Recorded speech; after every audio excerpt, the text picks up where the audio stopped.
سيدنا ونبينا ومولانا محمد وعلى آله وصحبه وتابع التابعين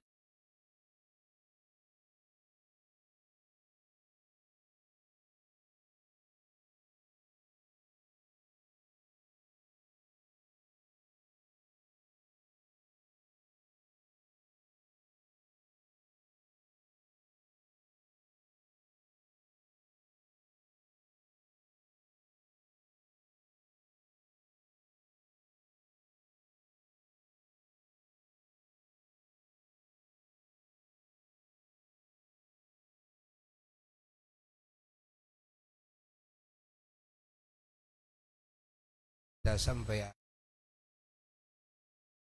dan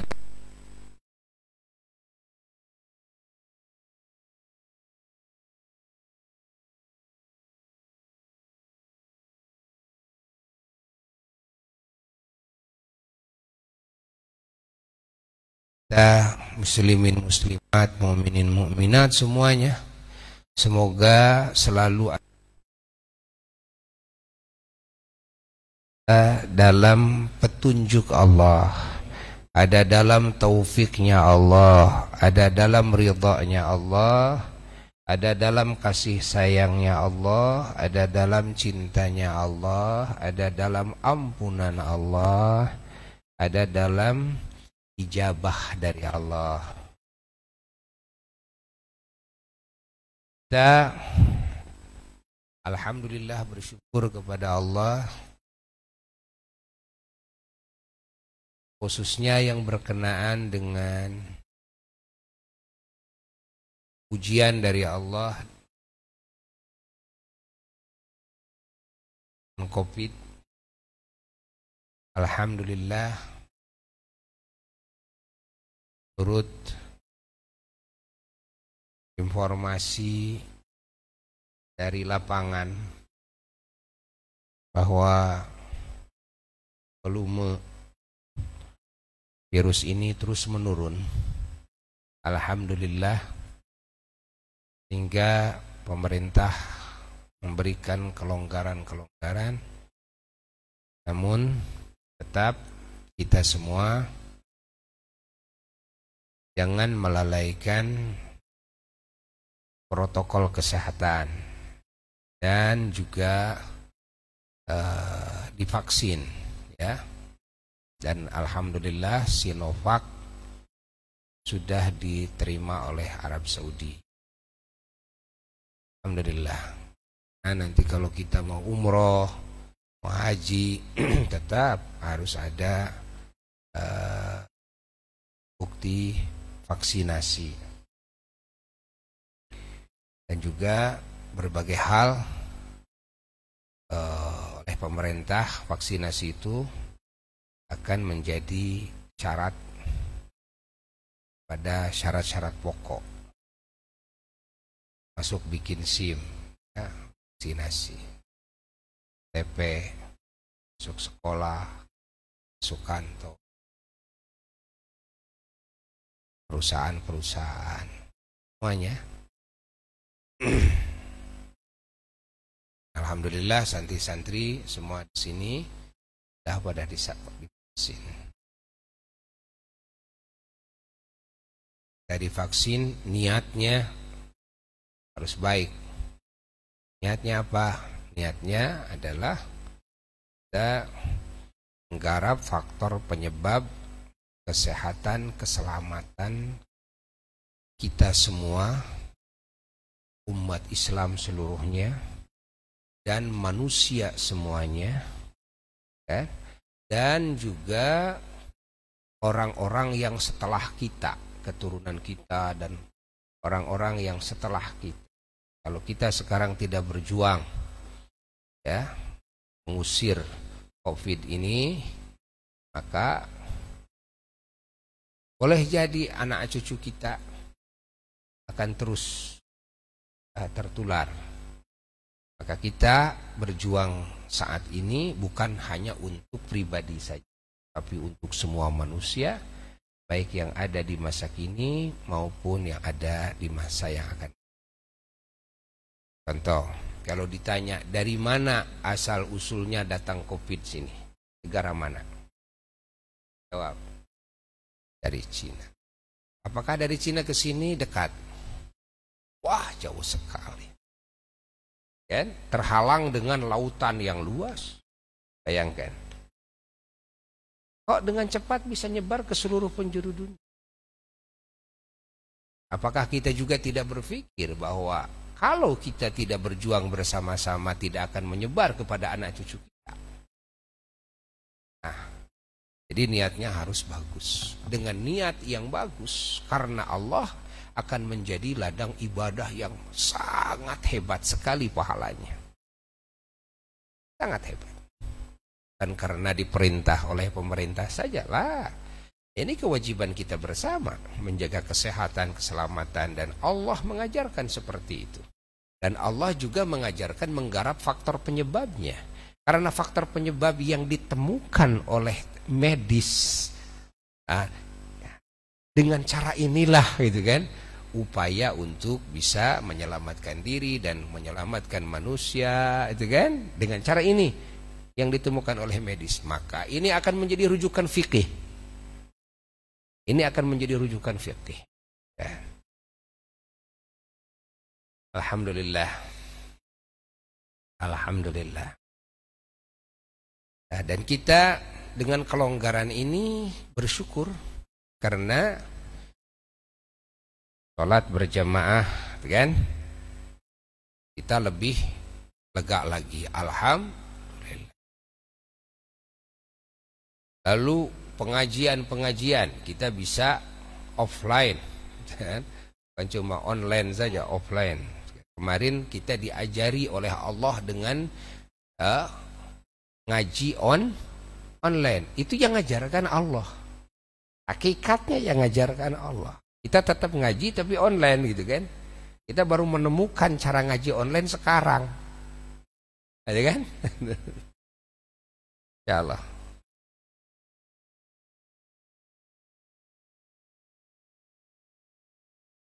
Allah.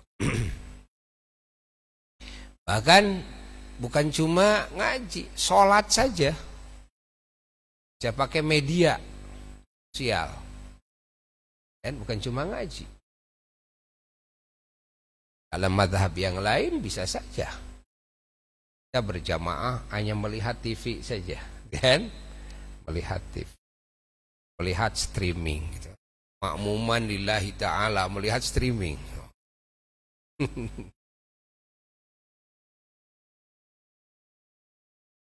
Tapi kalau nggak ada streaming, kita nggak akan menemukan variasi, kan? Variasi, masya Allah. Solusi variasi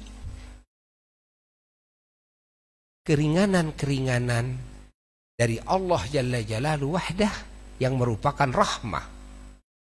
Wujud kasih sayang Allah kepada hamba-hambanya yang menjadi dalil bahwa benar apa yang Allah firmankan dalam Qur'annya, bahwa Allah tidak menjadikan agama itu berat. Bahwa Allah tidak menjadikan agama itu sulit. Gampang kok agama itu, gampang. Kelihatannya mau menyempit gitu kan, ternyata begitu mau menyempit malah lebih luas. Faida dhaqa ittasa', kan? Itu kaidah dalam fiqhiyah. Ketika menyempit, sumpek gitu kan, dan nggak ada jalan, malah ittasa' menjadi luas, menjadi luas. Masya Allah. Kita kan awalnya makan harus dengan barang yang halal, betul nggak? Tuh, terus ternyata kan semakin sulit ini banyak yang subhat, menyebarlah subhat sehingga kita tidak menemukan lagi yang halal. Maka oleh Allah yang subhat dijadikan halal. Otomatis kan di saat seperti itu Ya. Suatu waktu dalam perjalanan ya, kita sampailah ke satu tempat, tidak ada air, tidak ada makanan, ya, nggak ada orang yang bisa kita minta tolong, kan? Nah, lalu kita sudah letih, nggak bisa jalan.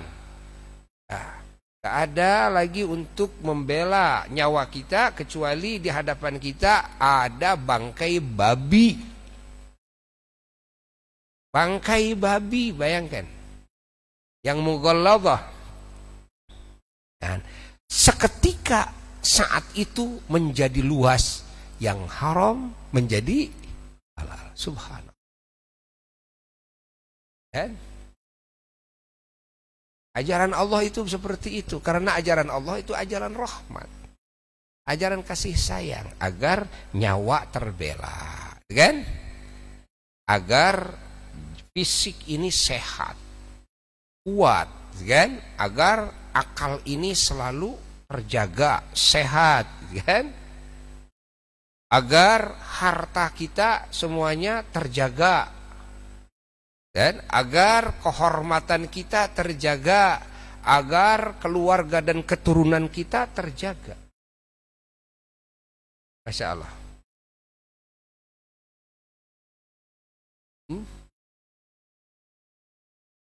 Itulah fungsi daripada agama, fungsi daripada Islam yang Allah turunkan. Jadi Islam diturunkan untuk memberikan kehidupan yang baik kepada manusia, kepada binatang, kepada lingkungan, kan? Islam diturunkan, kan, untuk menjaga dari segala keburukan, kerugian, kecelakaan, penyakit, kan? Kehinaan. Nah, Islam diturunkan, kan, untuk kebahagiaan, keberuntungan, kemuliaan, keterhormatan itu, kan, dan kemajuan, keunggulan. Masya Allah, kan? Kesucian, kesehatan, kekuatan, kecerdasan, keamanan, ketentraman, kedamaian, kesejahteraan, sampai kesempurnaan. Itulah Islam. Itulah Islam. Ya Allah. Allah. Maka umat Islam ini harus betul-betul memahami Islam dengan benar, dan harus berguru kepada para ulama-ulama Islam yang keilmuannya, kan, memumpuni, kan? Bukan hanya sekedar mengetahui nas, tapi mengetahui faham nas. Bagaimana ya, faham daripada nas ini? Nas kan Quran dan Sunnah, gitu kan? Ya, bagaimana faham daripada ayat ini, daripada hadis ini? Karena tidak sedikit sekarang orang yang sudah menguasai Quran dan hadis, tapi tidak menguasai pemahamannya, fahamnya tidak dikuasai daripada Quran dan hadis tersebut, dan sehingga terjadilah ya, pemahaman-pemahaman bahkan yang dianggap akidah. Sebetulnya kan itu bukan akidah, tapi diakidahkan, kan? Diakidahkan. Seperti mana menganggap Allah di arasy, kan? Menurutnya benar, dan menurutnya akidah itu sahih, padahal bukan akidah, dan bukan akidah. Dasarnya Quran, Ar-Rahman 'alal 'arsy istawa, kan? Allah di langit, dan sebagainya. Ini masalah akidah. Akhirnya akidahnya menjadi rusak, keyakinannya kepada Allah menjadi rusak, dan ini bisa mengakibatkan kepada kekufuran, mengakibatkan kepada keluarnya orang ini daripada daerah iman, daerah Islam tanpa disadari, kan? Tanpa disadari oleh dirinya, bahkan dirinya merasa benar keyakinannya. Inilah keyakinan yang benar. Inilah agama yang benar, kan? Padahal sudah jauh daripada kebenaran. Dari sisi apa? Dari sisi dasarnya saja, asasnya saja. Iman itu kan asas. Seluruh keislaman itu dibangun di atas asas, di atas pondasi. Kalau pondasinya rusak, walaupun bagus yang dibangunnya, semuanya sholatnya bagus, zakat bagus, saum bagus, bacaan Quran, hafal Quran dan hadis bagus, gitu kan? Hajinya bagus, sodakohnya banyak, jadiahnya banyak. Tapi ada pondasi yang goyang, ada pondasi yang hancur. Nah, bagaimana mungkin bangunan bisa tegak kuat? Nggak mungkin, akan hancur semuanya. Makanya di dalam ajaran Allah kita harus mengutamakan, mengkaji akidah dulu yang sahih. Keyakinan kita kepada Allah itu bagaimana? Harus mengenal semua sifat-sifat Allah yang wajib adanya di Allah yang 20, kita harus paham. Wujud qidam baqo itu harus paham dengan dalil-dalilnya. Lalu sifat-sifat yang mustahil adanya di Allah lawan daripada yang 20 yang wajib itu. Kan? Lalu juga satu sifat yang boleh ada di Allah, kan? Lalu bagaimana keyakinan kita kepada para utusan Allah? Kita harus mengenal sifat yang wajib adanya di para utusan Allah yang 4. Kan? Sidik, amanah, tabligh, fatanah. Lalu sifat yang mustahil adanya di para rasul, lawan daripada yang wajib itu. Lalu satu sifat yang boleh ada di rasul. Ya. Nah, lalu bagaimana keimanan kita kepada malaikat? Bagaimana keimanan kita kepada Quran dan semua kitab-kitab Allah? Bagaimana keimanan kita kepada hari kiamat? Bagaimana keimanan kita kepada tanda-tanda hari kiamat? Bagaimana keimanan kita kepada segala kejadian-kejadian, kan? Setelah hari kiamat, dan juga kejadian-kejadian setelah kematian, seperti alam kubur. Bagaimana keadaan alam kubur, nikmat kubur, siksa kubur, pertanyaan malaikat munkar nakir, kehidupan arwah di kubur. Kita harus mengenal dan kita harus meyakini dengan keyakinan yang sahih, keimanan yang sahih. Ini hubungannya dengan keimanan. Hari kebangkitan dari kubur, kan? Lalu kumpulan di mahsyar, bagaimana keadaannya, lalu dihisab, diaudit semua nikmat, kan? Bagaimana itu, kan? Keyakinan kita harus benar ke sana. Lalu akan ditimbang semua amal, akan dibagikan buku catatan amal, kan? Yang selamat, yang bisa menangkap dengan tangan kanan, semoga kita termasuk kelompok itu. Yang celaka, na'udzubillah min dzalik, yang nangkapnya dengan tangan kiri atau dengan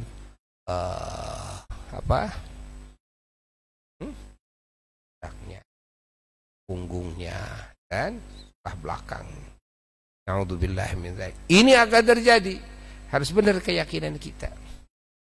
Adanya kumpulan, kan? Di bawah bendera Rasulullah sallallahu alaihi wasallam. Adanya syafaat pertolongan Rasulullah sallallahu alaihi wasallam. Pertolongannya para nabi, pertolongannya para ulama, para wali, para syuhada, para sholihin setelah syafaatnya Rasulullah sallallahu alaihi wasallam. Kita harus tahu, kita harus yakin itu. Dan adanya kumpulan di sekeliling danaunya Rasulullah sallallahu alaihi wasallam, bisa minum dari danau tersebut, kan?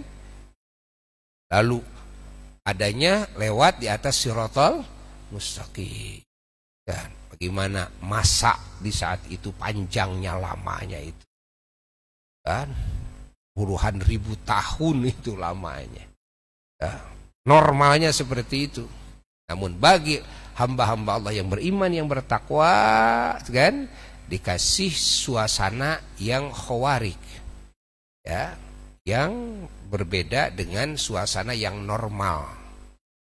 Ya, bahwa perjalanan yang itu panjang bisa bagi seseorang ibarat hanya sehari semalam saja.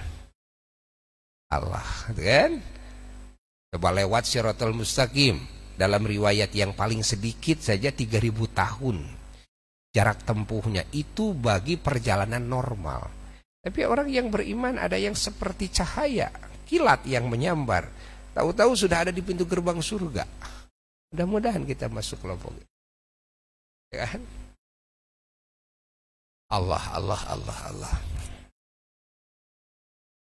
Lalu juga tempat terakhir manusia dan bangsa jin, kan? Apa? Imma surga wa imma. Ya. Bagi bangsa setan adalah neraka tempat terakhir. Orang-orang yang kafir, yang tidak beriman kepada Allah, tidak beriman kepada Rasulullah SAW, tidak beriman kepada segala hal yang wajib diimani, yang wajib diyakini, satu saja tidak diimani, kan? Maka na'udzubillah min dzalik, tempat terakhirnya adalah neraka Jahannam, khalidan fiha, langgeng selama-lamanya. Na'udzubillah min dzalik. Allah. Kita harus hati-hati dalam mengkaji keimanan, harus hati-hati. Sekarang ada pengkajian akidah, seolah ini akidah ini benar, padahal sudah jauh panggang daripada api. Insya Allah. Ini sekarang ada pengkajian akidah yang dibagi 3.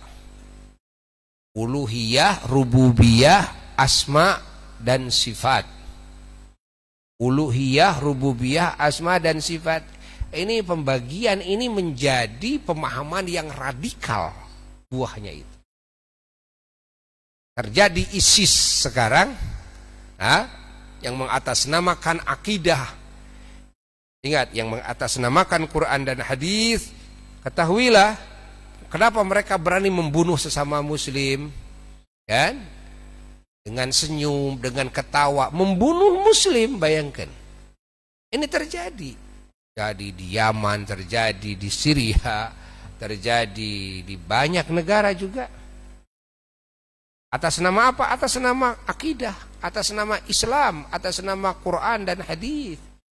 Nah, ketahuilah, tahukah apa yang menjadi sebab mereka menganggap kepada muslimin itu kafir, muslimin itu musyrik, halal darahnya, gitu kan? Boleh dirampas hartanya. Allah, apa yang menjadikan mereka seperti itu? Dan mereka sholat, bacaannya fasih. Bacanya fasih.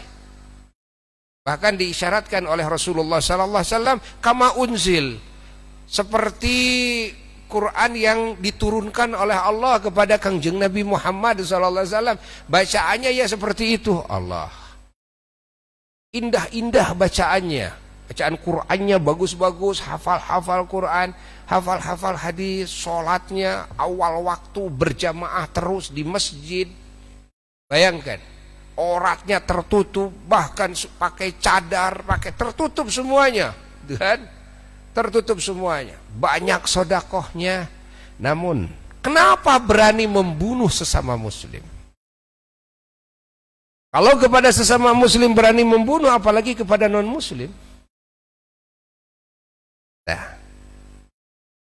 pahami, mereka ingin menguasai pemerintahan di muka bumi ini. Kalau sudah punya power, punya kekuatan, punya pasukan, punya senjata, kan? Fasilitas untuk menyerang, mereka menghabisi. Menghabisi siapa? Menghabisi siapapun yang tidak sepaham dengannya, yang tidak sama akidahnya. Pahami? Dihabisi. Siapapun itu. Maka terjadi dulu, ya, para ulama-ulama Islam dihabisi, dibunuh. Dan sekarang juga terjadi. Berapa banyak yang dibunuh sekarang, kan? Di Yaman. Berapa banyak ulama yang dibunuh di Syria. Ada seorang ulama besar, ya, kita tahu ulama besar Al-Imam dan Sa'id Ramadan Al-Buti, ya, rahmatullah alaih rahmatan wasi'ah. Insyaallah yo imam, ya, imam ahli Syam dan ahli tafsir, ahli hadis, faqih, masya Allah, al-mutafannin, rektor juga beliau. Allah dibunuh dengan santri-santri jamaah sedang ngaji di masjid, sedang beliau mengajarkan ilmu. Allah dibom. Bayangkan, ada yang diculik, kan? Banyak kejadian. Siapa yang berlaku seperti itu? Muslim, ahli masjid, ahli sholat, sholatnya awal waktu, ahli baca Qurannya jauh lebih baik, suaranya, masya Allah, tahsinnya, bacaan tajwidnya hebat, hafal banyak hadis, masya Allah. Ini yang bunuh, iya, ini yang membunuhnya kelompok muslim juga. Ini diisyaratkan oleh Rasulullah sallallahu alaihi wasallam bahwa di akhir zaman kehancuran umat Islam itu bukan oleh orang kafir, tapi oleh sesama muslim. Oleh sesama muslim. Maka ini keterangan dari Nabi harus jadi catatan bagi kita umat Islam, ya. Harus jadi catatan terutama bagi para ulama-ulama Islam. Karena apa yang disabdakan oleh Nabi tidak bohong. Itu pasti terjadi. Nah, kita harus paham kenapa ini umat Islam itu kok berani merusak sesama muslim. Apa yang menjadi alasan? Apa yang menjadi sebab? Kita harus tahu yang menjadi sebab apa. Nah, perlu tahu semuanya. Yang pertama, yang menjadi faktor penyebab utama adalah rusaknya sebahagian dalam akidahnya. Ini sangat mendasar. Kenapa? Urusannya akidah. Kalau sudah rusak sebagian daripada akidahnya, jangan semuanya, sebagian daripada akidahnya, artinya bakal menganggap kepada akidah yang berbeda itu dianggapnya musyrik, dianggapnya kafir, dianggapnya mereka keluar daripada Islam, dianggapnya murtad, halal darahnya, boleh dirampas hartanya. Jelas. Mereka menganggap ini akidah, kata mereka. Akidah itu harga mati. Karena akidah itu bukan fikih. Kalau fikih masih ada toleransi. Ya kan? Masih ada toleransi. Menurut Imam Syafi'i haram, ya boleh jadi menurut imam lain tidak. Menurut Imam Syafi'i wajib, ya boleh jadi menurut yang lain tidak. Gitu kan? Pahami oleh kita. Pahami oleh kita. Sehingga kita di dalam fikih masih bisa saling menghargai satu sama lain. Saudara kita muslim yang beda pemikirannya dengan kita dalam urusan fikih, kan? Menentukan hukum halal dan haram, kan? Kepada suatu perkara. Nah, kita lihat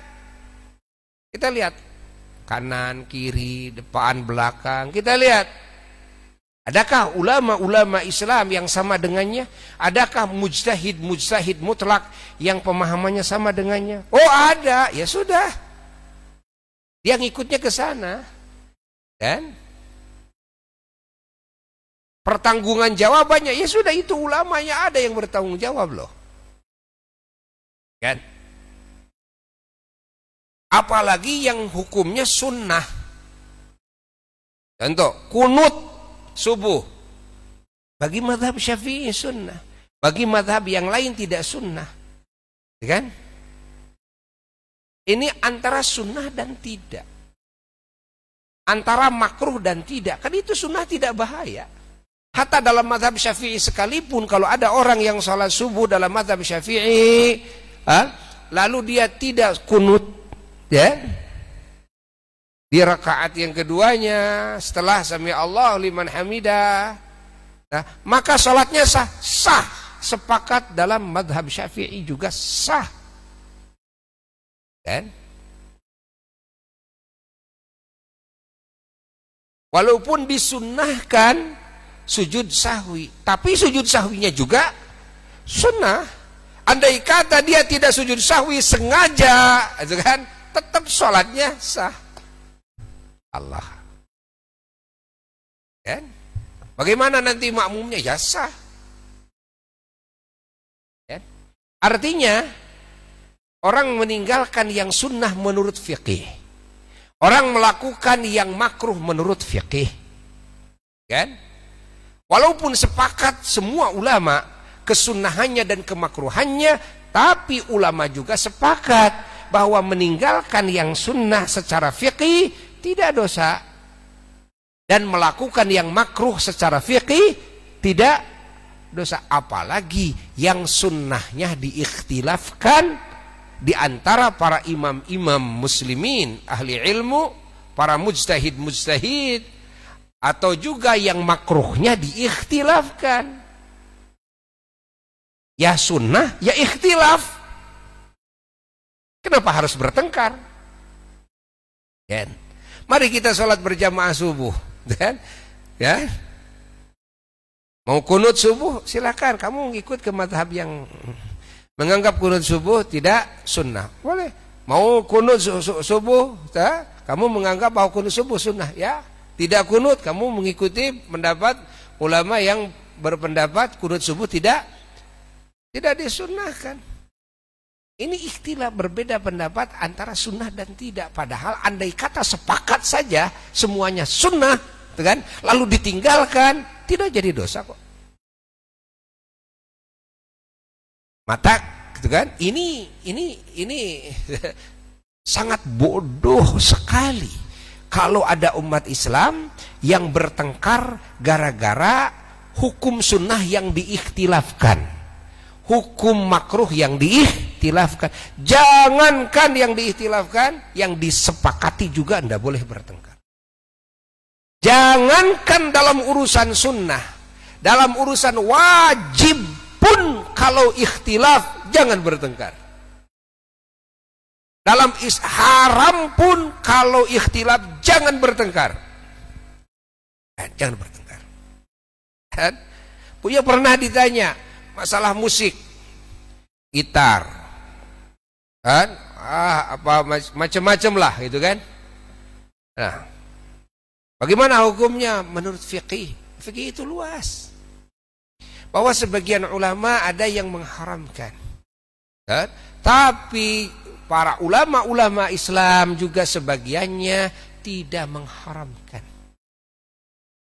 Yang tidak mengharamkan menganggap bahwa itu sebatas alat, kan?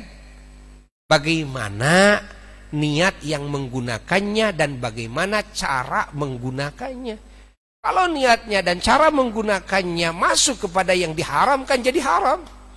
Kalau niat dan penggunaannya masuk kepada ibadah, bisa jadi ibadah. Kan? Sekarang kecapi. Kecapi itu kalau dulu, Masya Allah, diisinya lagunya nasihat semua. Nasihat semua, nasihat. Jadi banyak orang yang sadar, ya. Banyak orang yang dapat hidayah gara-gara dengar nasihat, tuh, yang diiringi dengan kecapi. Suaranya suara Cianjuran atau pupuh, gitu kan? Masya Allah. Aja dia sadar, akhirnya dia bertobat kepada Allah, kan? Maka itu kecapi itu jadi bagus tuh. Menurut pandangan fikih bisa jadi bagus. Nah, menurut sebahagian ulama yang memandang ini hanyalah alat, kan? Hanyalah alat.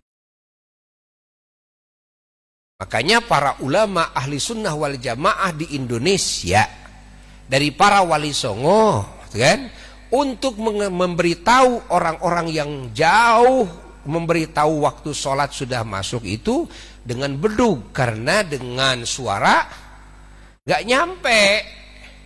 Ada di hutan, yang ada di gunung, tapi dengan bedug bisa kedengaran, gitu kan? Padahal bedug juga bagian daripada alat malahi. Nanti masuk kepada keterangan alat malahi itu kan. Ya, tapi ini kan tujuannya untuk memberitahu orang yang jauh, dan agar mereka ya tahu waktu, bahwa sekarang sudah masuk waktu zuhur, sekarang sudah masuk waktu asar dan sebagainya, dengan bedug. Di mana oleh para wali songo bedug ditaruh? Di dalam masjid. Ya, di dalam masjid.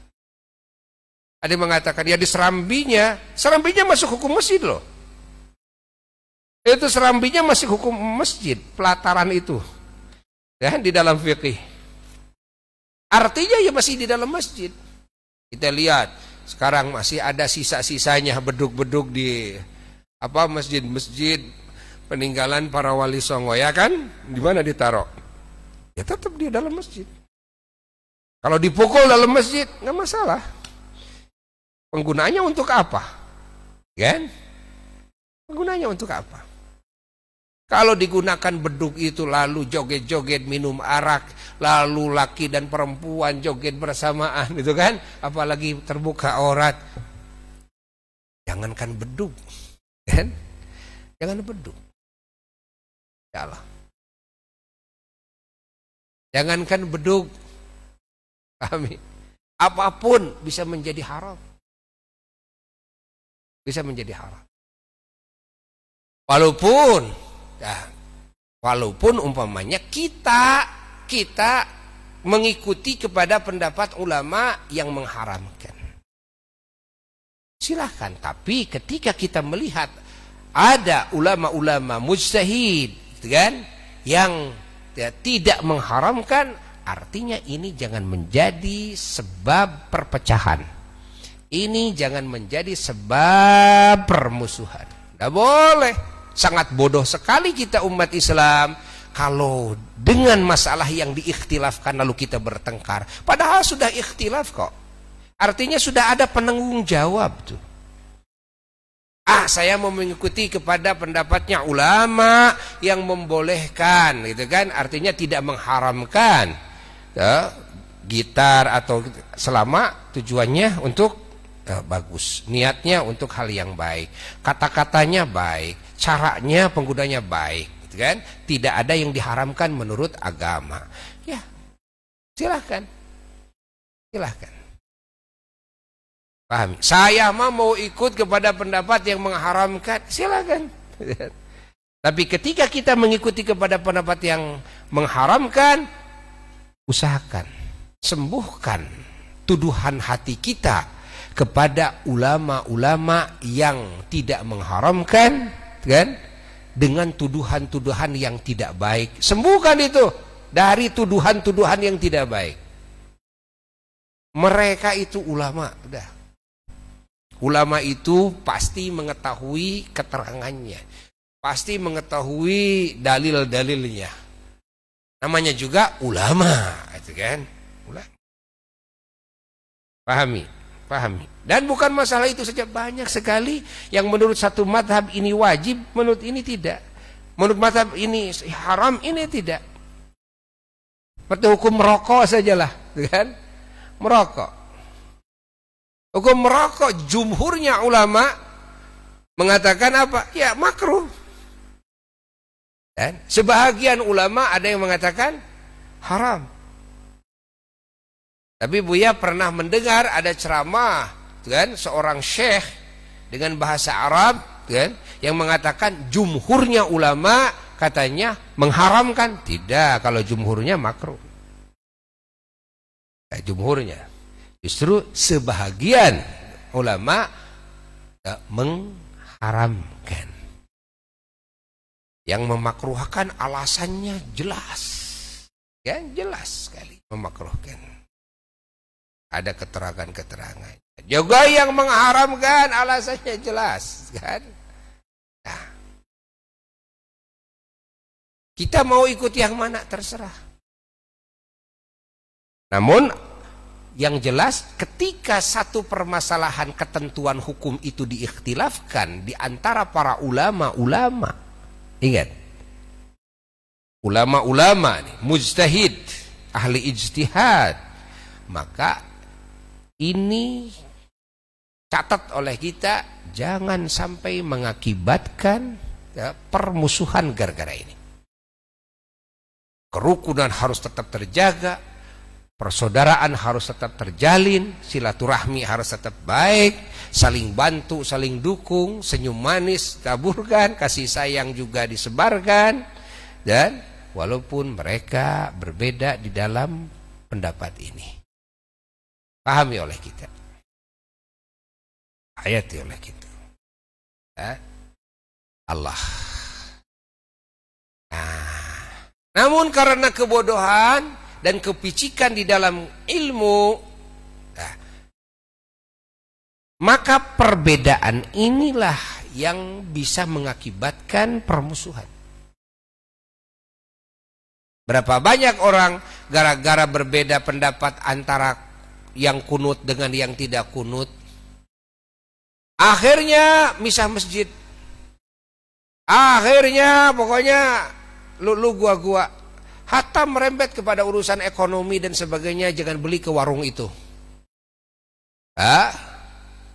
Innalillahi wa inna ilaihi raji'un. Allah.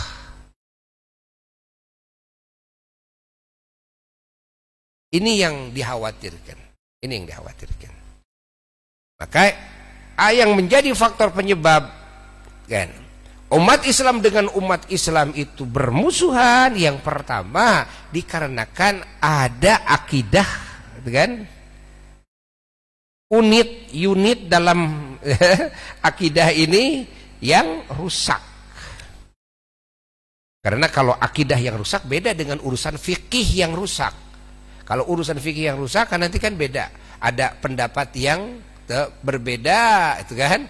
Yang semuanya bersandarkan Quran dan hadis. Tapi kalau akidah tidak ada tolerir, tidak ada toleransi dalam akidah, itu kan? Kalau akidahnya sudah rusak, bisa menganggap kepada yang lain itu justru keluar dari iman. Allah. Dan ini terjadi. Dan inilah yang sangat berbahaya. Ini yang sangat berbahaya. Di antaranya yang menjadi sebab mulai rusaknya akidah, lalu lahirnya faham radikal, lalu menganggap musyrik, kafir kepada selain mereka yang tidak sama dengan akidah mereka, yang mereka menganggap akidahnya benar, padahal ada unit dalam akidahnya itu sudah rusak, dan Allah. Sehingga mereka memerangi saudaranya muslim, membunuh saudaranya muslim, membunuh saudara muslim.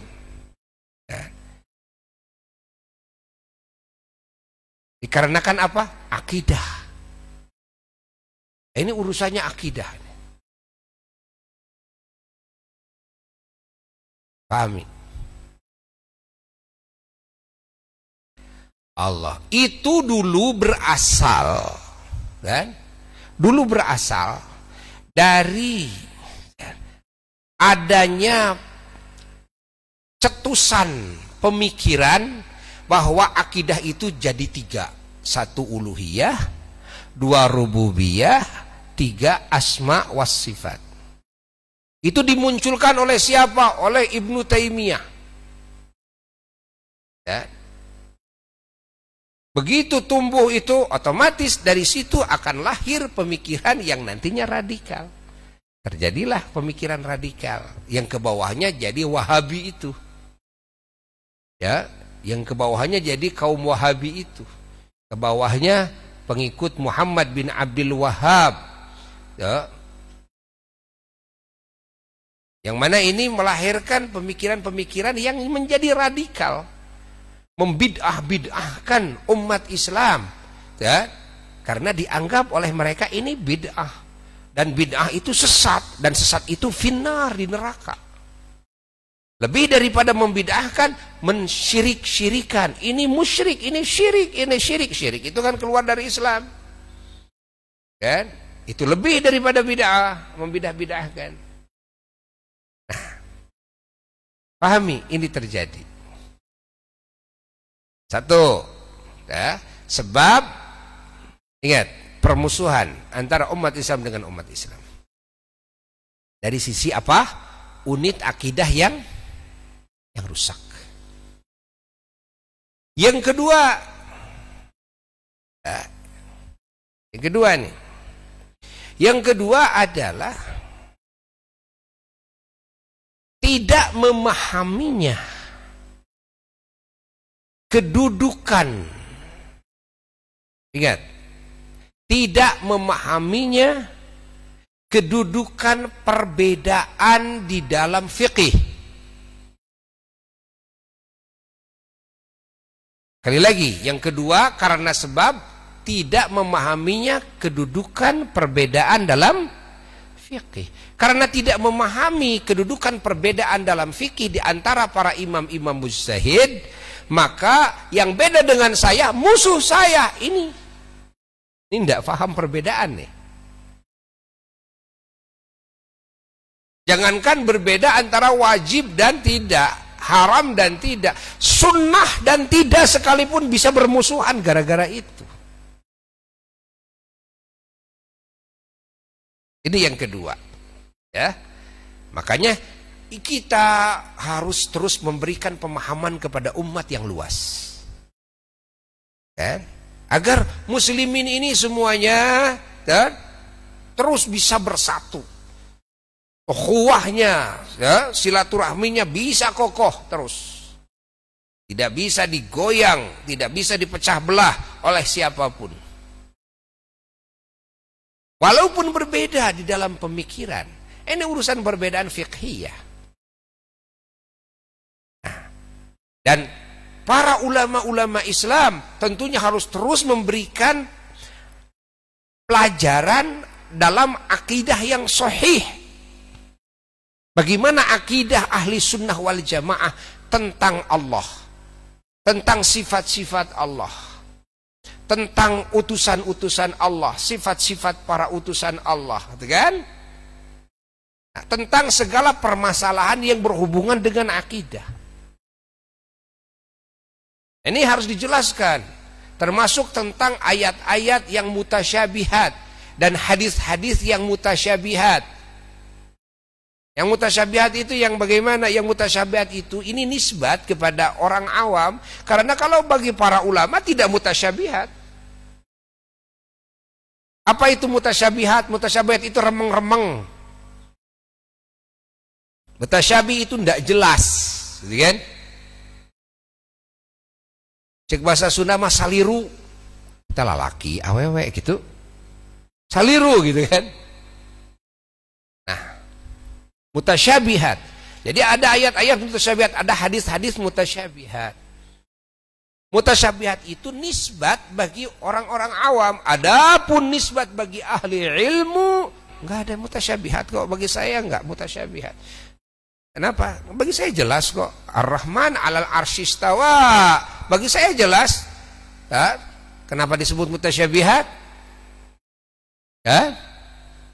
Ar-Rahman 'alal arsy istawa, bahwa Ar-Rahman, zat yang maha rahman, 'alal arsy, di atas arasy, dan istawa, istiwa. Kenapa jelas bagi ahli ilmu? Karena mengetahui kepada arti istiwa. Dalam bahasa Arab, istiwa itu bisa menjadi 15 arti. Mana? Gitu kan? Makna istiwa yang layak bagi Allah. Ada makna istiwa yang tidak layak bagi Allah. Contoh seperti bahasa An-Nabil Ummi. Kita sudah membaca salawat ummi, gitu kan? Dalam Quran, gitu kan? Allah mensifati Nabi kita dan orang Mekah dengan sifat ummi, ummiyin. An-Nabiyul Ummi. Orang Mekah disebut ummiyin. Ini apa arti ummi? salawat dan salam ya Allah semoga engkau limpahkan, engkau tambah-tambahkan kepada Nabi Muhammad SAW an-nabil ummi, nabi yang ummi. Bagi orang awam ini kalimat mutasyabihat. Bagi orang awam, kan? Sehingga ada yang berani menganggap bahwa Nabi Muhammad SAW itu buta huruf. Kan? Gara-gara dia tidak paham makna ummi. Kan? Makna ummi. Padahal ummi itu ada banyak makna. Di antara makna ummi apa? Satu, ummi itu al-ummi dari kata ummun. Ummun itu ibu. Kan? Artinya bahwa Rasulullah sallallahu alaihi wasallam kan dilahirkan tidak punya guru, kan? Cek bahasa Sunda mah sacerewelekna tina rahim inung, kan? Jadi bangsa kainungan we sacerewelekna tina rahim inung teu gaduh guru, okay? Tidak punya guru. Salah. Ini ummi. Ada ummi itu adalah artinya orang ummul qura.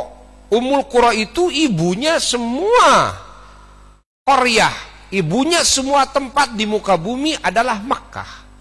Makkah itu disebut ummul qura. Maka orang Makkah disebut al-ummi.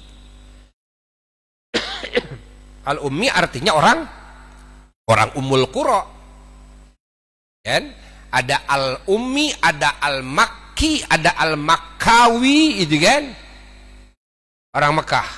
Umpamanya seseorang ini orang mana? Orang Mekah. Sebutnya umpamanya siapa nama? Agus. Agus al-Makki. Ada Agus al-Makkawi atau Agus al-Ummi. Kalau orang Mekah nih. Kalau orang Madinah Agus al-Madani, itu kan? Madinah. Ya.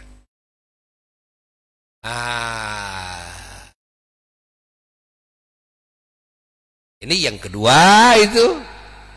Mana ummi itu? Ada lagi yang ketiga. Apa makna ummi? Ummi itu adalah alladzi la yaqra'u wa la yaktubu. Orang yang tidak pernah baca, tidak pernah nulis. Orang yang tidak pernah baca, tidak pernah nulis. Namanya ini orang apa?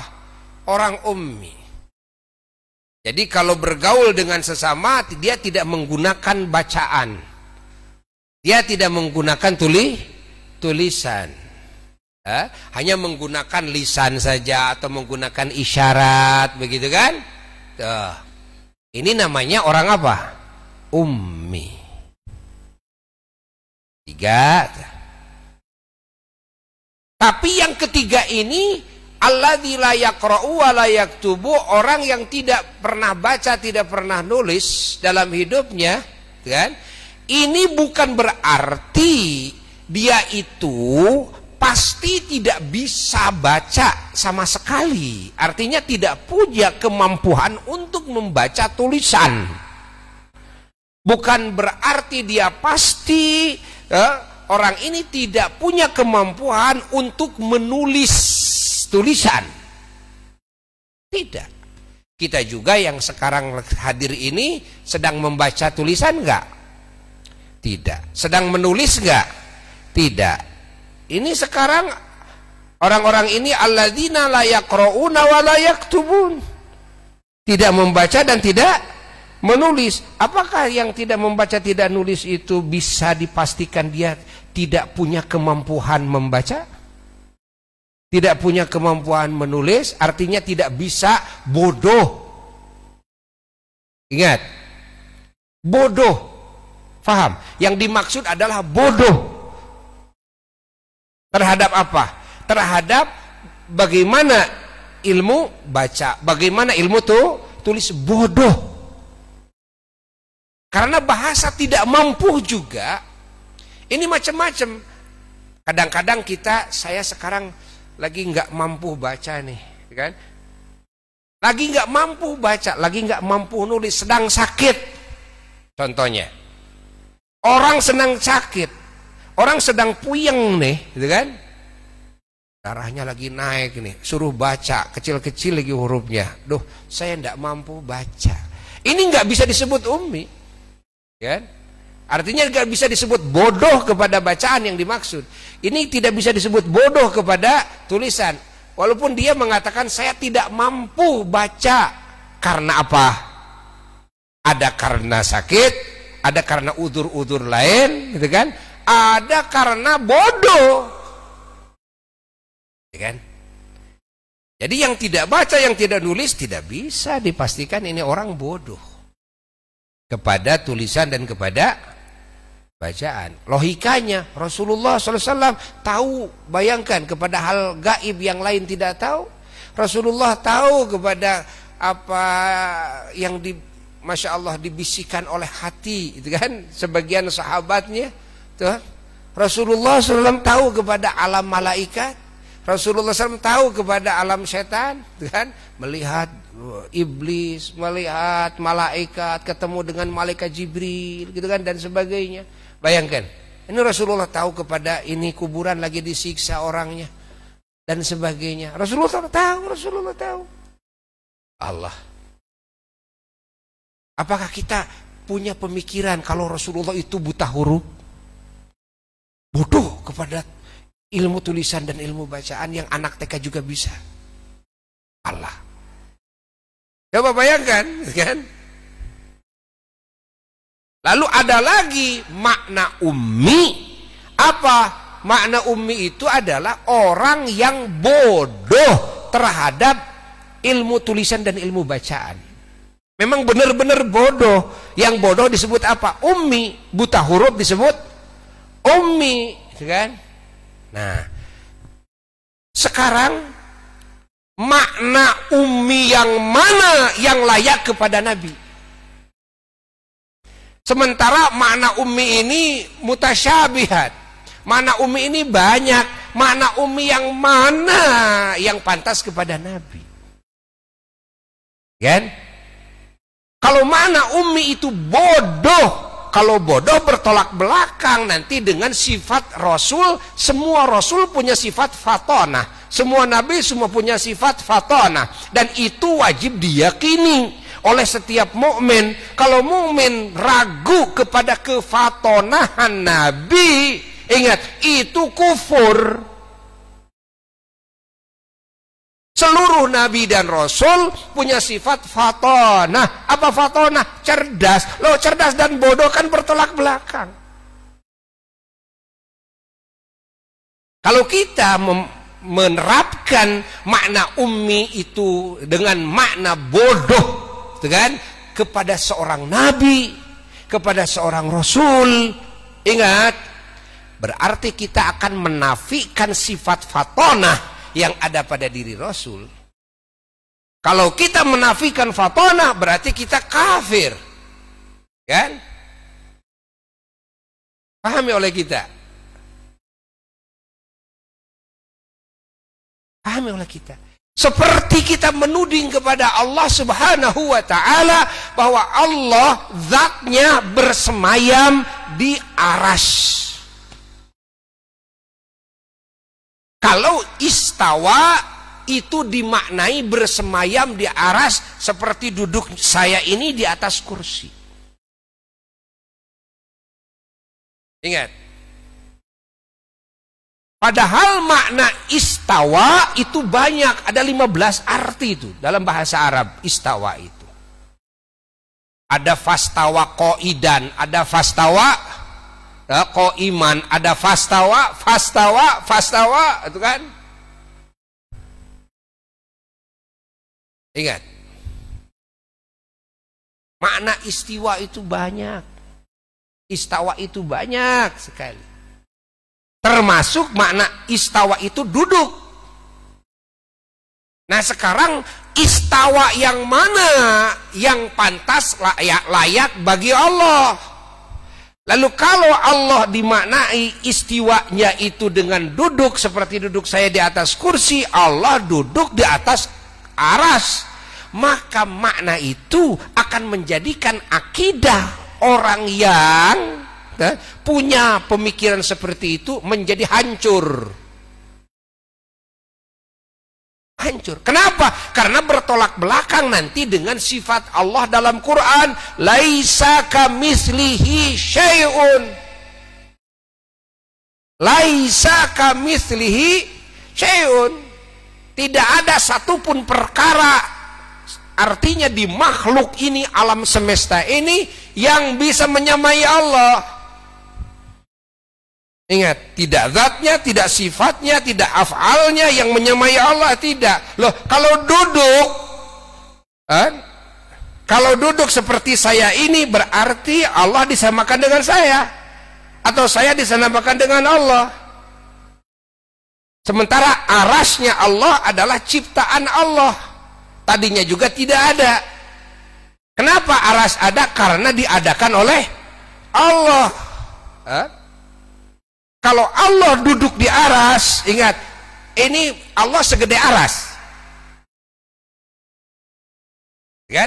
Nantinya akan serupa dengan sifat makhluk. Di atasnya, aras, di atasnya seperti saya di atas kursi ini, atau di dalam aras, kan? Di mana nih? Atau Allah segede aras? Pahami? Dan aras itu tempat. Allah jadi bertempat. Padahal aras itu tadinya juga tidak ada. Allah, aras itu ada karena diadakan oleh Allah, diciptakan oleh Allah. Kalau Allah tuh kan dimaknai duduk di aras, bertempat di aras, pertanyaannya kalau sebelum aras diciptakan Allah di mana? Lalu setelah Allah menciptakan aras, Allah pindah ke aras. Kapan itu pindahnya? Apakah pindahnya pas bersamaan dengan aras diciptakan? Ataukah ada waktu setelah itu, kan? Seminggu baru pindah ke aras? Itu. Ini akan bertolak belakang nanti. Memaknai istiwa ini dengan apa? Dengan laisa kamitslihi syai'un. Kalau kita mau ikut kepada makna istiwa yang tidak layak kepada Allah, maka artinya kita berani-beraninya kepada Allah dan menganggap Allah sama dengan makhluknya.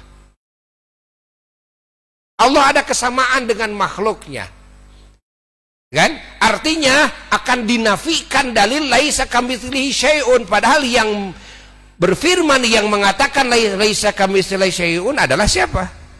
Allah sendiri. Dan ini akan dinafikan. Oh, saya tetapkan Allah berfirman laisa kamitslihi syai'un. Saya meyakini bahwa tidak ada keserupaan dengan Allah siapapun. Kalau begitu, kamu jangan memaknai istawa sama dengan makhluk yang tidak layak kepada Allah. Kan? Ya seperti tadi Umi, kamu mau menghancurkan akidah kamu enggak? Bahwa Nabi, bahwa Rasul tidak ada fatonah? Karena kamu tuduh Rasul itu bodoh, karena kamu memaknai ummi yang diterapkan kepada seorang Rasul dengan makna bodoh. Loh, bodoh bertolak belakang dengan fatonah dong. Mana yang kamu harus sikapi itu, mana itu, kan? Kan? Kalau kamu menganggap bahwa Rasul itu bodoh, berarti kamu menafikan kefatonahan Rasul. Bisa kufur kamu. Walaupun sholat, walaupun saum, walaupun zakat, walaupun haji, bisa kufur kamu. Kalau kamu meyakini Rasul itu fatonah, kan, Rasul itu cerdas, berarti kamu harus dan memaknai ummi itu bukan dengan makna ummi, kan, yang maknanya bodoh. Bukan, masih banyak loh makna ummi yang layak bagi Rasul. Bahkan dengan menyebutnya Allah kepada Nabi kita sebagai ummi merupakan ini penghormatan, ini pujian, ini pengunggulan dari Allah kepada Kangjeng Nabi Muhammad SAW di atas semua Nabi dan Rasul. Artinya bagaimana? Kalau Nabi yang lain baca, Nabi yang lain nulis, kan? Lalu sukses, nggak aneh, ya hebat lah, kan? Masih bisa niron sama yang lain, lihat baca-baca kitab-kitab para Nabi terdahulu, kan begitu kan? Tapi ini hebatnya, bayangkan orang yang tidak pernah nulis, tidak pernah baca, artinya tidak mungkin niron, nyonteng kepada kitab-kitab nabi-nabi terdahulu, tapi sukses mencetak manusia-manusia mulia, manusia-manusia suci di dunia dan di akhirat dalam jumlah yang sangat besar, mencetak ahli surga dengan jumlah yang sangat besar, mencetak orang-orang soleh, para syuhada, para wali dengan jumlah yang sangat besar. Bayangkan, padahal Nabi Muhammad SAW adalah nggak pernah baca, nggak pernah nulis. Bukankah itu yang hebat?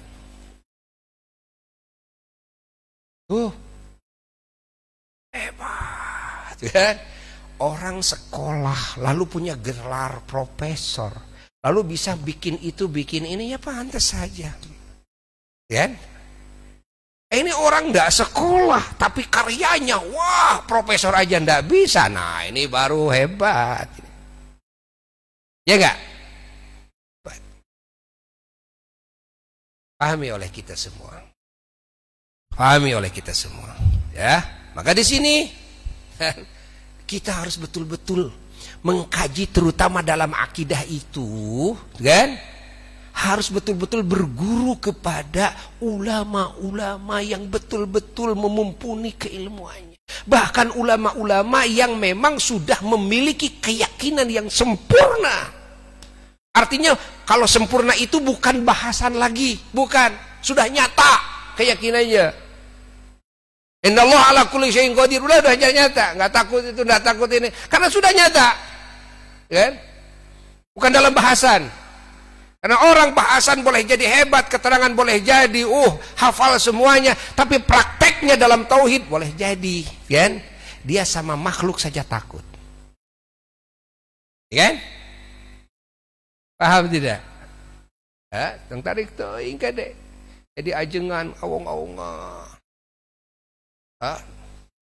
Saya tidak takut kecuali hanya kepada Allah. Jangan takut kecuali kepada Allah. Ke pamajikan ke sieun, pamajikan sieun, kan? Insyaallah dakwah bisa,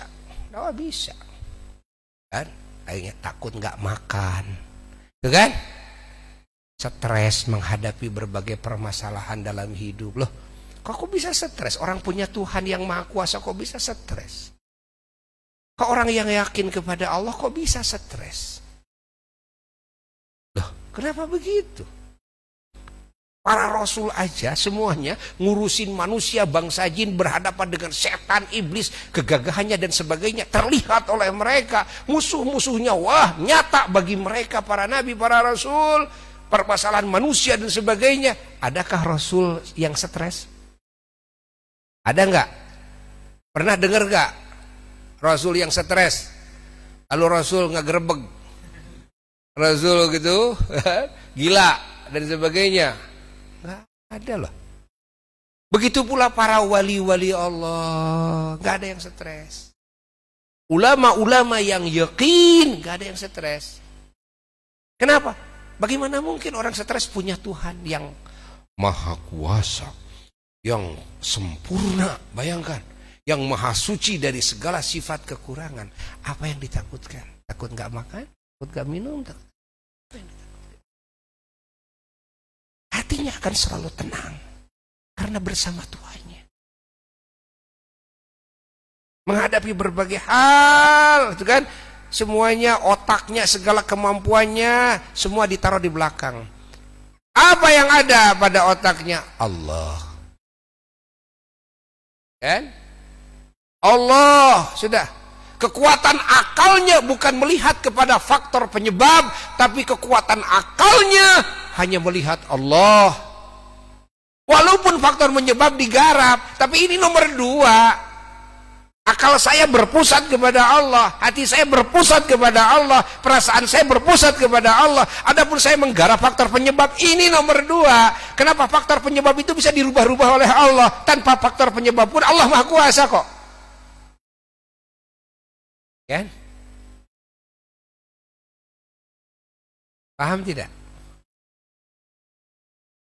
Maka dalam niat harus seluas-luasnya. Dalam tujuan dan cita-cita harus setinggi-tingginya. Jangan melihat kemampuan saya. Jangan. Kita mau berjuang di jalan Allah, walaupun membutuhkan dana triliunan. Saya ini penghasilan sehari-hari aja cuma 10.000 perak. Tapi ini saya akan merancang perjuangan yang nilainya triliunan, gitu kan? Ingat. Bagi orang yang yakin kepada Allah tidak akan melihat kemampuan akalnya, tidak akan melihat kemampuan jasadnya, tapi yang dilihat Allah. Buminya bikinan Allah, langitnya bikinan Allah, kehidupan manusia di mana makhluk di mana saja diatur oleh Allah. Apa susahnya bagi Allah? Mau menghilangkan alam semesta gampang bagi Allah, tadinya juga nggak ada. Mau bikin lagi alam yang lebih daripada itu, wa ya'ti bi khalqin jadid, bagi Allah tidak ada susahnya. Wa madzalika 'alallahi bi'aziz, kata Allah. Tidak ada susah bagi Allah. Kalau aku mau menghilangkan semua alam semesta, aku hilangkan, aku datangkan dengan alam semesta yang baru. Wa madzalika 'alallahi bi'aziz. Allah mengatakan dalam Qur'annya, tidak ada susahnya bagi Allah. Berapa kali Allah mengatakan innallaha 'ala kulli syai'in qadir dalam Qur'an? Bayangkan berapa kali banyak Allah mengatakan innallaha ala kulli syai'in. Kita temukan lagi innallaha ala kulli syai'in, innallaha ala kulli syai'in qadir. Dan terus ditekankan kepada hati kita keyakinan hamba-hambanya yang beriman kepada Allah. Ingat sesungguhnya Allah Maha Kuasa atas segala perkara. Sesungguhnya Allah Maha Kuasa atas, sesungguhnya Allah berkuasa, Maha Kuasa atas segala perkara. Idza arada syai'an an yaqula lahu kun fayakun. Makanya kalau bercita-cita jangan lihat kekuatan otak kita, jangan lihat kekuatan tenaga kita, jangan dilihat kekuatan kekayaan kita, jangan lihat kekuatan organisasi politik kita, jangan lihat kekayaan siapapun lah, lihatlah Allah. Lalu kita minta pertolongan Allah. Kan? Dan kita harus yakin, ingat, harus yakin bahwa Allah Ta'ala pasti mengabulkan doa kita. Dan tidak ada susah bagi Allah untuk mengabulkan doa hambanya. Walaupun kita tidak mampu, tapi bagi Allah kan mampu. Saya bukan lagi berbicara kepada akal saya, tapi saya lagi berbicara kepada Tuhan saya. Kan? Paham tidak? Kalau berpercaya kepada akal saya, la haula wala quwata illa billah. Apa kekuatan saya? Apa kemampuan saya? Dibikin oleh Allah, digerakkan oleh Allah, hidup dihidupkan oleh Allah, sembuh disembuhkan oleh Allah, nanti mati dimatikan oleh Allah. Apa kemampuan saya? Ilmunya juga semuanya dari Allah. Kan pengetahuan itu ini ya dikasih tahu oleh Allah. Kalau Allah nggak kasih tahu, kalau Allah nggak ngasih ingat, yang kita nggak ingat nggak tahu. Kalau Allah nggak mengasih mampu, ya mau mampu gimana? Berapa banyak orang yang ingin menggerakkan telunjuknya nggak bisa. Berapa banyak orang yang ingin menggerakkan bola matanya nggak bisa. Karena Allah nggak ngasih mampu. Kan? Pahami oleh kita semua. Ini tauhid ini. Ini tauhid ini. Kalau kita bersikap kepada Allah, kan, seperti bersikap kepada otak kita, kepada faktor penyebab yang ada pada diri kita, kan, maka artinya kita suudzon kepada Allah. Kayaknya Allah tidak akan mampu, kan? Saya punya cita-cita ini, akhirnya saya nggak akan cita-cita tinggi-tinggi amat sih. Saya mah kenapa? Karena kalau tinggi-tinggi amat juga tidak akan mampu. Lalu kamu berbicara kepada siapa kamu? Kalau kamu berbicara kepada Allah, kamu suudzon kepada Allah. Apakah kamu anggap Allah tidak kuasa? Kan? Kalau kamu berbicara kepada diri kamu sendiri, itu juga salah. Kenapa? Karena diri kamu tidak akan punya kemampuan sedikit pun. Lalu kamu bisa apa? Kan?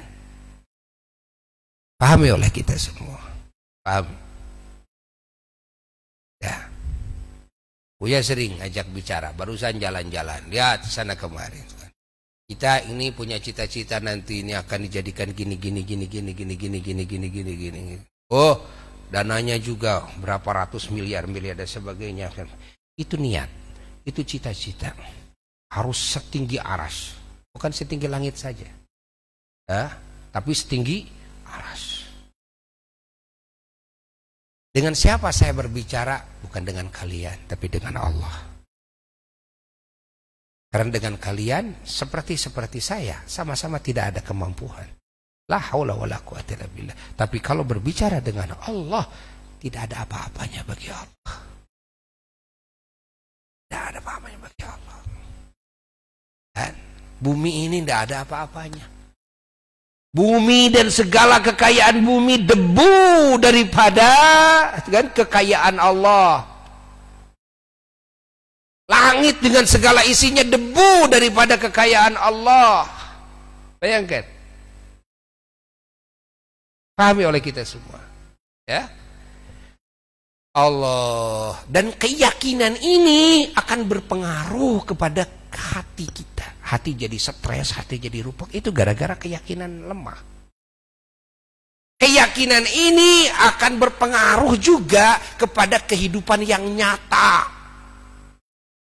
Contoh, nggak maju-maju perjuangan agama. Kenapa? Karena tadinya pikirnya begini, sudah ala kadarnya saja kita mah, karena mampunya juga segini, ya sudahlah, segini aja lah kita mah, nggak usah terlalu tinggi-tinggi lah, gitu kan? Perjuangan agama, ya sudah yang ada aja begini, kan? Akhirnya nggak bisa maju. Coba, kenapa Islam sampai ke dada-dada manusia di zaman Rasulullah SAW?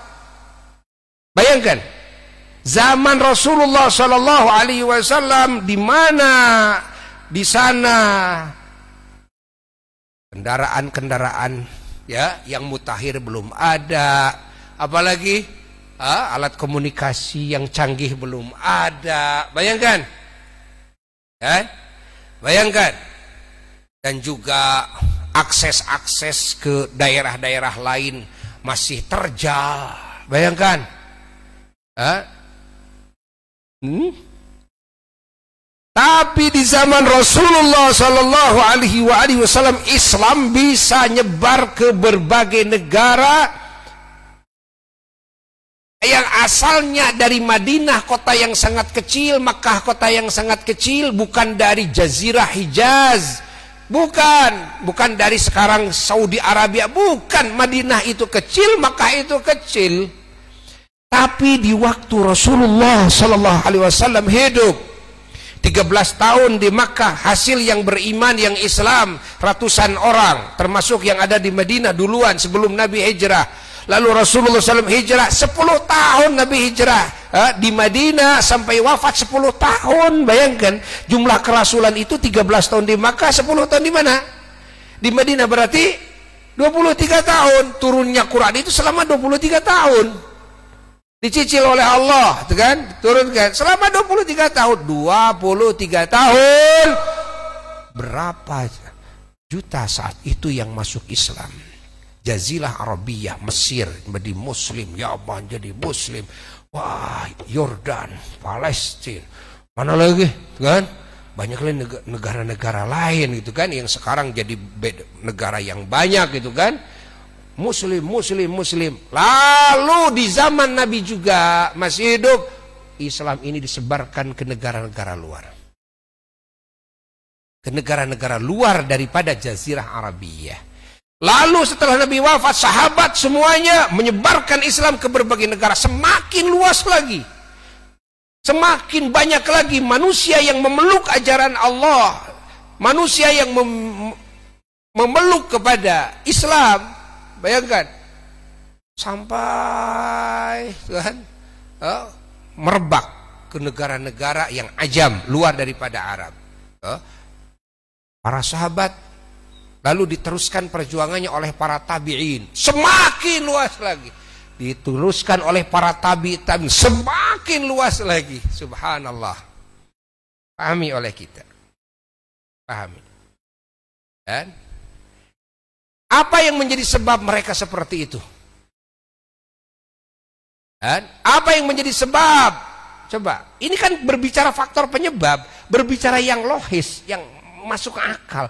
Yang menjadi sebab adalah karena keyakinannya mereka yang sempurna kepada Allah dan Rasulnya, dan kepada agamanya, dan juga karena mereka, kan, ingat, fahami oleh kita, karena mereka punya cita-cita yang sangat tinggi. Akhirnya di luar kemampuan manusiawi, Islam bisa nyebar kemana-mana. Kita, kan, menyebarkan Islam hanya kepada orang Islam. Menyebarkan Islam hanya kepada orang Islam. Ruang lingkupnya hanya sampai kampung kita. Kampung kita, desa kita, nggak lewat dari desa juga. Padahal yang kita ingin menyebarkan agama ini kepada siapa? Kepada muslim, kepada non-muslim. Kepada muslim. Tapi lihat, Nabi lihat para sahabat, para tabi'in menyebarkan Islam itu kepada muslim, kepada non-muslim. Kepada non-muslim. Kan? Apa yang menjadi sebab mereka kok bisa mengislamkan non-muslim? Sementara kita menyadarkan sesama muslim, memintarkan muslim supaya muslim ini mengerti kepada ajaran Islam saja. Nggak bisa, lewat kampung kita juga nggak bisa. Kadang-kadang lewat rumah kita juga nggak bisa. Hanya kepada anak dan istri juga nggak bisa. Alasannya adalah keyakinannya orang-orang dulu itu sempurna kepada Allah. Innallaha ala kulli syai'in qadir. Walaupun nggak punya pesawat, nggak ada pesawat, nggak ada kendaraan mobil dan sebagainya, nggak ada alat komunikasi yang canggih seperti sekarang, tapi kok bisa dengan cepat menyebar. Allah sekarang sudah punya segalanya, malah Islam nggak jalan. Kepada orang Islam juga nggak jalan, nggak masuk. Bahkan kepada yang sekampung kita juga nggak nyampe. Bahkan kepada yang serumah kita pun juga nggak nyampe. Keyakinan kita memble, cita-cita kita memble, karena cita-citanya sudah kemana? Kepada duit, ingin kaya, dan ingin sejahtera dalam urusan dunia. Akhirnya lupa kepada cita-cita yang wah sangat hebat sekali. Lupa, kan? Innalillahi wa inna ilaihi raji'un.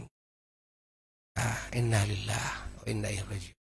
Jadi orang-orang yang yakin kepada Allah akan dibuktikan oleh Allah kekuasaannya lewat hamba-hambanya yang sempurna keyakinannya kepadanya.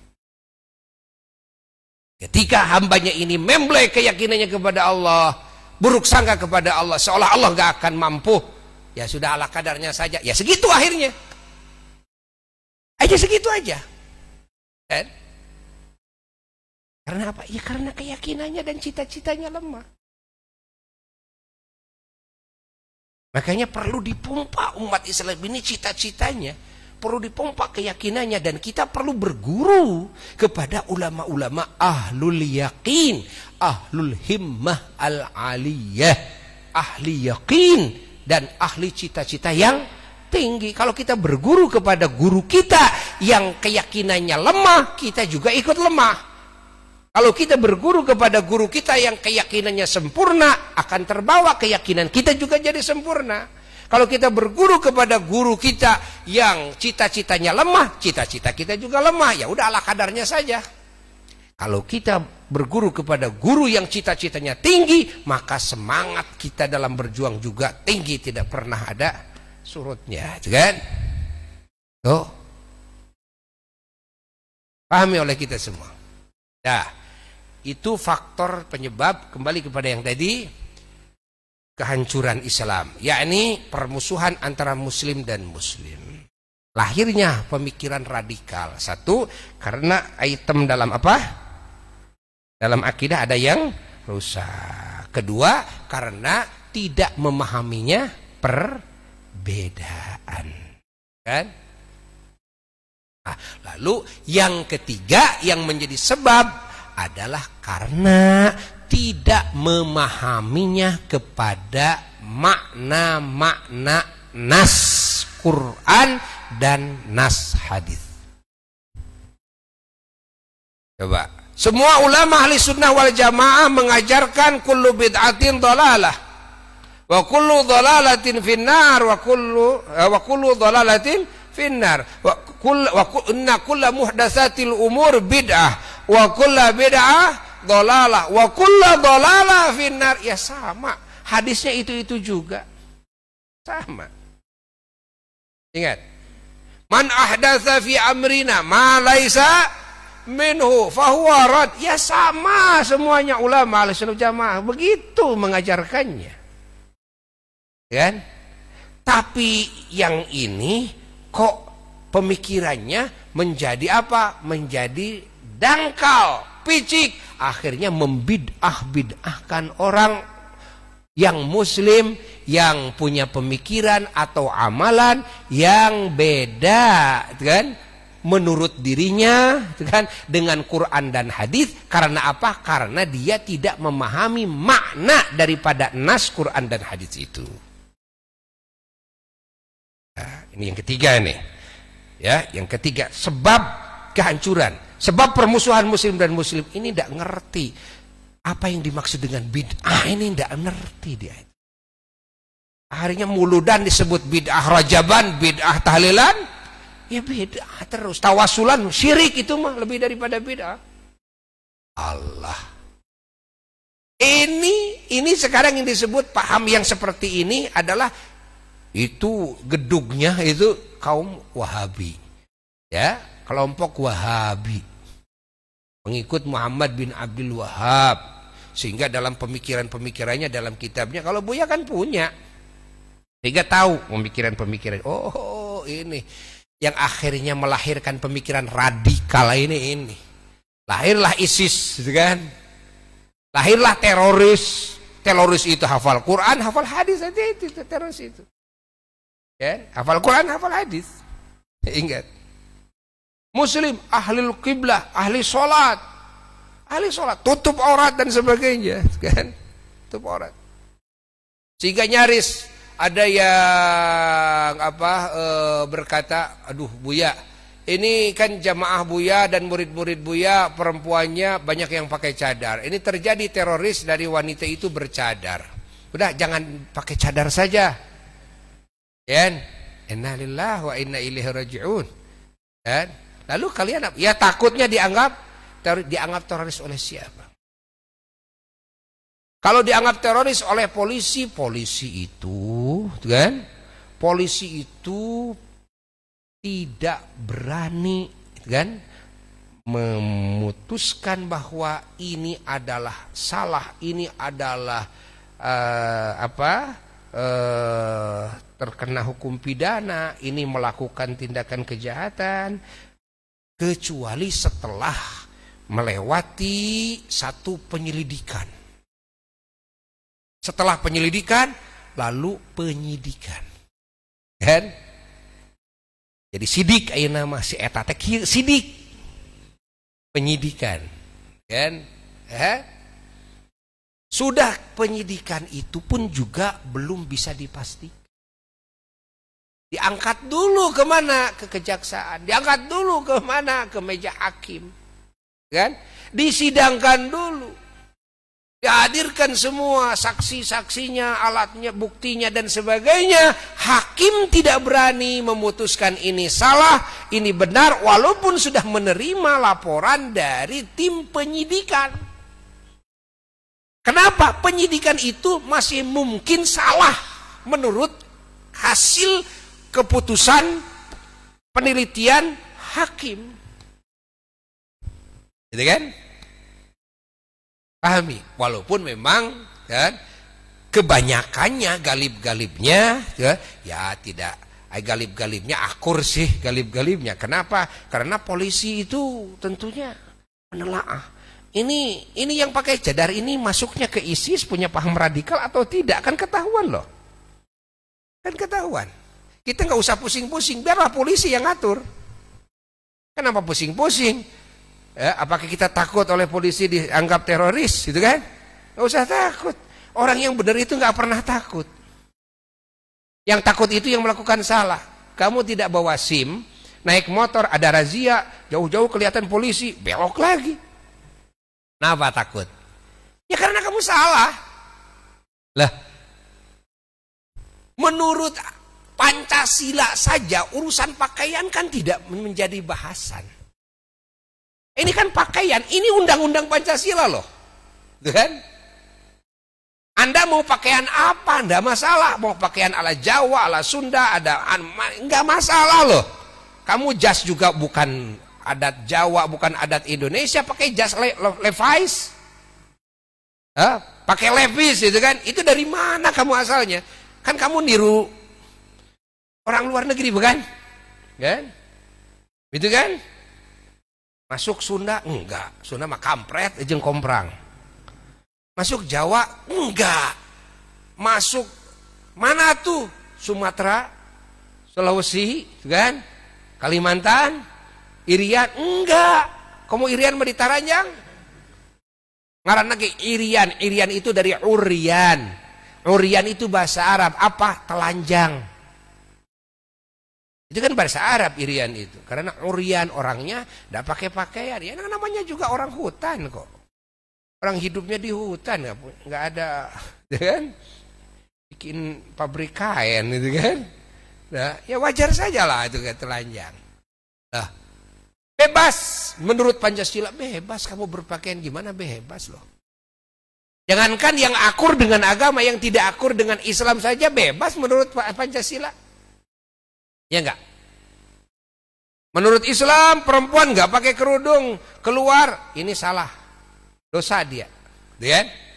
Dari sisi ini. Tapi menurut Pancasila salah enggak? Enggak, kalau menurut Pancasila enggak salah loh. Ya kan? Jadi mau pakai cadar dan sebagainya enggak. Tapi kan yang dianggap salah itu yang salah.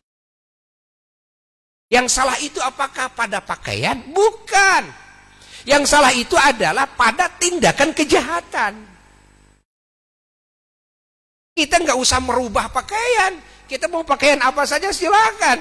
Ya? Jangan dimasalahkan jenggotnya yang panjang atau yang tidak berjenggot. Jangan dimasalahkan pakai celana jingkrang atau tidak. Ingat. Jangan dimasalahkan. Yang benar-benar kok. Yang salah? Salah. Nah, kesalahan ini, kan, kalau menurut negara, kan, ada kesalahan ini, kan, kesalahan yang dilarang itu kesalahan yang bisa mengakibatkan kerugian, kan? Apalagi sampai kesananya permusuhan, kesananya peperangan, pembunuhan, kan? Yang istilahnya merugikan. Termasuk apa? Teror. Teror itu apa? Menakut-nakuti yang lain. Yang lain jadi takut dan sebagainya. Itu salah menurut negara. Ini sudah melakukan tindakan pidana ini, kriminal deh, gitu kan? Tangkap, gitu kan? Ditangkap. Paham? Jadi gak usah khawatir urusan pakaian. Kenapa? Kita yakin polisi itu tahu ini orang yang bohong nih, orang penipu nih, atau orang jujur ya kelihatan, ya semuanya kelihatan. Dan yang diawasi bukan itu. Paham tidak? Kalaupun mungkin ada kesalahan dalam penangkapan, umpamanya diduga ini temennya itu, nggak usah takut ditangkap juga. Kenapa? Nanti akan kelihatan kok. Akan kelihatan. Buya pernah ditangkap. Satu diaman. Tangkap. 2 di mana? Di Mekah, di Madinah pernah ditangkap. Kemarin waktu bawa jamaah ke mana itu Yordan, Mesir, dan itu Palestina, ditangkap. Tangkap nih. Tangkap. Itu yang menangkap kan mereka senjata lengkap. Kan? Ini jamaah, ya Allah, ini Buya, nggak usah khawatir. Kenapa khawatir? Masuk kantor. Masuk kantor. Halo. Silaturahmi. Masya Allah. Ya. Silaturahmi kita. Lalu mereka bertanya, ya kita jawab. Kita jelaskan dengan tenang, apa sih susahnya? Kita jelaskan tenang begini-begini, tujuan saya begini-begini dan sebagainya, gitu kan? Tuh, apa yang menjadi masalah? Maka kita tanya kepada pemeriksa. Saya dipanggil ke sini, apa sih apa yang menjadi masalah? Kan?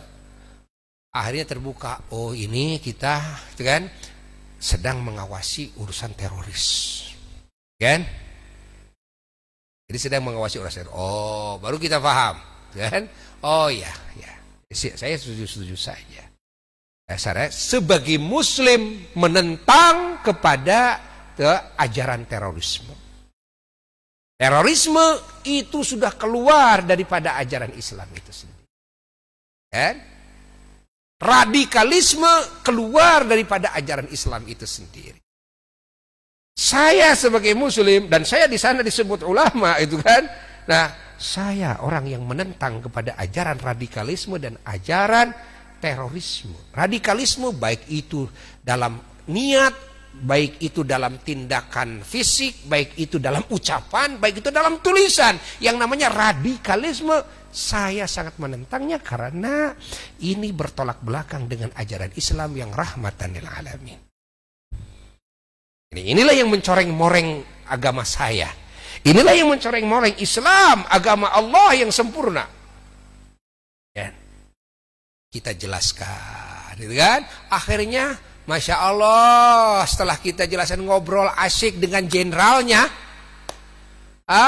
Masya Allah, setelah itu sampai dia itu sangat menghormati kita. Masya Allah mencintai kita, kita dihormati. Buya tanya, kalau saya masuk lagi ke negara ini, saya kira-kira akan diperiksa lagi? Oh tidak. Saya sudah kasih catatan. Ini pemimpin rombongan Asy-Syifa. Kan kita pemimpin rombongan Asy-Syifa, ini artinya sudah lolos sensor. Allah. Ditanya sama Buya, kalau saya masuk ke negara ini lagi, apakah saya nanti akan diperiksa lagi? Karena kita membawa jamaah banyak loh, betul kan? Nah, itu banyak terjadi, sampai terjadi di airport San'a di Yaman, masuk ke pemeriksaan senjata lengkap. Kita cerita ada apa ini, kan? Ada apa ini? Kita cerita. Akhirnya mereka menghormati kita, menghormati semua jamaah kita setelah mendapatkan paparan-paparan penjabaran dari kita, itu kan? Kita jelaskan gitu berbagai halnya, termasuk yang kita jelaskan bagaimana hakikat ajaran Islam yang benar. Sekarang negara-negara itu khawatir, yang sangat dikhawatirkan oleh negara-negara di dunia ini adalah adanya teroris. Itu. Nah, teroris ini terus ada yang menuding kepada umat Islam, ada yang juga memang kepada non-muslim, karena banyak non-muslim juga yang jadi teroris. Namun kalau masuk kepada umat Islam, penyorotannya kita harus klarifikasi. Kita harus klarifikasi. Islam tidak sejauh yang kalian lihat. Ya, Anda mau tahu tentang Islam, bertanya kepada saya. Saya jelaskan tentang Islam berdasarkan Quran dan hadis, berdasarkan fakta sejarah. Bagaimana sejarah-sejarah tercengang. Wow, hormat kepada kita. Hormat kepada kita, malah ditempatkan juga di tempat yang Masya Allah, gitu kan? Nah, gak usah khawatir, ya, gak usah khawatir. Ingat, gak usah khawatir. Bahkan hati-hati. Sekarang dengan adanya, kan, isu-isu yang menimbulkan permusuhan dan perpecahan lewat FB dan sebagainya. Hati-hati nih. Ini yang memusuhi negara, yang ingin menggulingkan pemerintahan, ingat kan? Yang karena tadinya barisan sakit hati, jagoannya kalah dan sebagainya, macam-macam lah, macam-macam. Akhirnya memunculkan pemikiran-pemikiran yang pemikiran ini kalau kita percayai, kita akan menjadi bagian daripada orang yang bermusuhan, bagian daripada orang yang mengacaukan. Akhirnya kita jelek-jelekin ini, jelek-jelekin itu, suudon ke sini, suudon ke sini. Untuk apa hidup seperti itu? Untuk apa? Ajaran Islam, ajaran yang suci, ada yang ajaran yang agung sekali. Ya, maka kita perlu belajar itu dari guru yang wawasannya luas, yang bisa membaca situasi kehidupan manusia dan situasi kondisi kehidupan ini manusia ini gimana nih, kan? Supaya tidak picik di dalam menempatkan aturan hukum, kan? Ingat, supaya tidak picik juga di dalam mendalili, kan? Satu ketetapan hukum, baik Quran maupun hadis. Allah. Yang keberapa tuh? Yang ketiga. Yang keempat, yang menjadi sebab permusuhan muslim dengan muslim adalah, kan, buruknya akhlak. Apa? Buruknya akhlak. Masih punya hasud dalam hatinya, masih punya suudzon dalam hatinya, walaupun hafal Quran hadis, walaupun ahli sunnah wal jamaah, kalau akhlaknya masih buruk, ustadz dengan ustadz bisa bertengkar terus. Ya kan? Akhlak terutama apa? Hubbud dunya, cinta dunia, akhirnya mempertengkarkan job khutbah, job mengisi majelis, job tahlilan, job acara undangan dan sebagainya. Aduh, amplop nih saya mengurang nih kalau ini, kan, ada ustadz lain, gitu kan? Waduh, jamaah saya nanti dan sebagainya. Ya, jadi ini karena cinta dunia, karena takut kehilangan duit, takut kehilangan takut kehilangan penghormatan orang, takut orang belok dari saya kepada dia, kan? Innalillah, ini hubbud dunia, cinta dunia. Kalau orang ikhlas enggak begitu. Ada kiai lain datang, marhaban ahlan wa sahlan, saya terbantu sekarang. Jadi terbantu loh. Alhamdulillah jadi terbantu, kan? Bukan akan terseret. Dan jadi bertambah kekuatan. Kenapa? Kiai yang datang dia punya jamaah, saya punya jamaah. Kalau digabungkan kedua-duanya, jadi tambah kekuatannya, mercusuar, dakwanya lebih hebat loh. Bukan kita jadi kurang. Kenapa? Nanti jamaah kiai itu jadi jamaah kita jadi jamaah kiai itu. Islam semakin kuat. Harusnya pikirannya ke sana. Malah tadinya yang saya sering diundang oleh jamaah saya saja, saya bisa diundang oleh jamaahnya. Seperti kiai itu, gitu kan? Yang tadinya diundang itu oleh jamaahnya saja, bisa-bisa diundang oleh jamaah saya. Alhamdulillah, ilmu semakin manfaat. Barangkali kekurangan dalam ilmu saya, dalam nasihat saya, amar ma'ruf saya, dakwah saya, tabligh saya, bisa tertutupi oleh kiai itu. Seperti kiai itu kekurangannya bisa mungkin tertutupi oleh saya. Saling melengkapi satu sama lain. Good kan? Harusnya seperti itu. Tapi ketika hasud, hubbud dunia, ingat, suudzon bersemayam dalam dada, dan ini mungkin bersemayam dalam dada kiai, walaupun sudah jadi kiai, menjadi buya, menjadi da'i, menjadi ustadz, mubaligh, kondang, masih mungkin di dalam hatinya bersemayam akhlak yang dimurkai oleh Allah, yang mencelakakan apa? Mencelakakan mujtama, bukan cuma dirinya saja, tapi lingkungan semuanya akan rusak. Gara-gara apa? Gara-gara akhlaknya yang buruk, sifatnya yang tercela. Paham? Berapa tuh? 4 sudah. Faktor penyebab yang inti yang bisa merugikan sesama yang bisa menghancurkan kebersamaan, yang bisa memecah belahkan kesatuan persatuan. Ingat, 4 yang inti, yang lainnya masih ada lagi kan, namun di bawah itu. Mudah-mudahan kalimat ini manfaat bagi yang ngomongnya dan bagi yang mendengarkannya, dan mohon maaf kalau terlalu pagi ngajinya. Ya, terlalu pagi ini bukan terlalu malam. Terlalu pagi, mohon maaf ya. Kan kita rindu. Berapa bulan kita gak bisa ketemu. Masya Allah. Panjang umur semua. Sehat jasmani rohani semua. Ya, lancar segala urusan. Hasil segala tujuan yang baik di sisi Allah.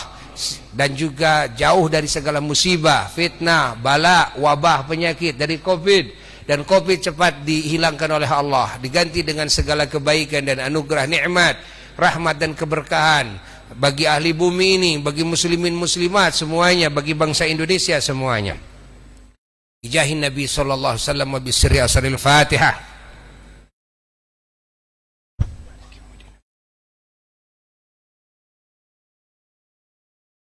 Wassalamualaikum warahmatullahi wabarakatuh. Rabbana anfa'na bima